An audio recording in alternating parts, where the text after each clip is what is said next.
ನಿನ್ನೆ ಮಧ್ಯರಾತ್ರಿಯೇ 11 ಜನ ಸಚಿವರು ಜೊತೆಗೆ ಶಾಸಕರು ಹಾಗೆ ಎಂಎಲ್ಸಿಗಳು ಟ್ರಿಪ್ ಮಾಡ್ತಿದ್ದಾರೆ.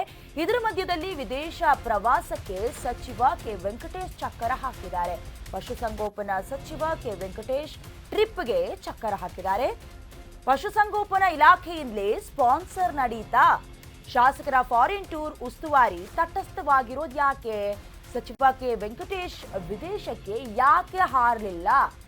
ಫಾರಿನ್ ಟೂರ್ ವಿಚಾರದಿಂದ ಹಿಂದೆ ಸರಿದು ಬಿಟ್ರ ವೆಂಕಟೇಶ್ ಅನ್ನುವಂತ ಪ್ರಶ್ನೆ. ಕೊನೆವರೆಗೂ ಕಾದು ನೋಡುವ ತಂತ್ರಕ್ಕೆ ಬಂದು ಬಿಟ್ರ ಸಚಿವರು. ಇಂದು ಇನ್ನೊಂದು ತಂಡ ಕೂಡ ವಿದೇಶಕ್ಕೆ ತೆರಳೋದಕ್ಕೆ ಸಜ್ಜಾಗ್ತಾ ಇದ್ದಾರೆ.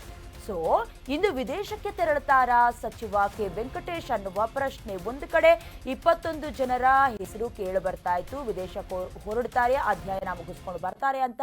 ಬಟ್ ಬಹಳ ಮುಖ್ಯವಾಗಿ ಹೋಗಬೇಕಾದವರು ಸಿಎಂ ಸಿದ್ದರಾಮಯ್ಯ ಅವರ ಪರಮಾಪ್ತರಾಗಿರುವಂತಹ ಕೆ ವೆಂಕಟೇಶ್, ಪಶುಸಂಗೋಪನಾ ಸಚಿವರು ಅವರೇ ಸ್ಪಾನ್ಸರ್ ಮಾಡಿದ್ರ ಅನ್ನುವಂತ ಕೆಲ ಗೊಂದಲ ಇದೆ. ಸಂಬಂಧಪಟ್ಟಂತೆ ಹೈಕಮಾಂಡ್ ರಿಪೋರ್ಟ್ನ ಕೇಳಿತ್ತು, ಅದನ್ನ ಕೂಡ ಅವರು ಸಲ್ಲಿಸುವಲ್ಲಿ ಯಶಸ್ವಿಯಾದ್ರು. ಅಂದ್ರೆ ನಮ್ದೇನು ಇನ್ವಾಲ್ವ್ಮೆಂಟ್ ಇಲ್ಲ, ಅವರವರ ಖರ್ಚಿನಲ್ಲಿ ಹೋಗ್ತಾ ಇದ್ದಾರೆ, ನಮ್ಮ ಇಲಾಖೆಯಿಂದ ಯಾರನ್ನು ಕೂಡ ಪ್ರವಾಸಕ್ಕೆ ಕಳಿಸ್ತಿಲ್ಲ ಅನ್ನೋದಾಗಿ. ಬಟ್ 2 ಹಂತದಲ್ಲಿ ಪ್ರವಾಸವನ್ನ ಕೈಗೊಂಡು ಇವರೇನಾದ್ರೂ ಇವತ್ತು ಏನಾದ್ರೂ ತೆರಳುವ ಸಾಧ್ಯತೆ ಇದೆಯಾ ಅನ್ನುವಂತ ಪ್ರಶ್ನೆ ಇದೆ. ಸೊ ಹಾಗಾಗಿ ಕೆ ವೆಂಕಟೇಶ್ ಅವರು ಏನಾದ್ರೂ ಕಾದು ನೋಡಿ, ಅಂದ್ರೆ ಏನೇನ್ ಬೆಳವಣಿಗೆ ಆಗತ್ತೆ, ಹೈಕಮಾಂಡ್ ಏನಾದ್ರೂ ಕೋಪಗೊಳ್ತಾರಾ, ಪ್ರಶ್ನೆಗಳನ್ನೇನಾದ್ರೂ ಕೇಳ್ತಾರಾ, ರಿಪೋರ್ಟ್ ಕೇಳ್ತಾರ, ನೋಡ್ಕೊಂಡು ತದನಂತರದಲ್ಲಿ ಹೋಗುವಂತ ನಡೆಗೆ ಮುಂದಾದ್ರ ಅನ್ನುವಂತಹ ಬಹುತೇಕ ಚರ್ಚೆಗೆ ಕಾರಣವಾಗ್ತಾ ಇರುವುದು.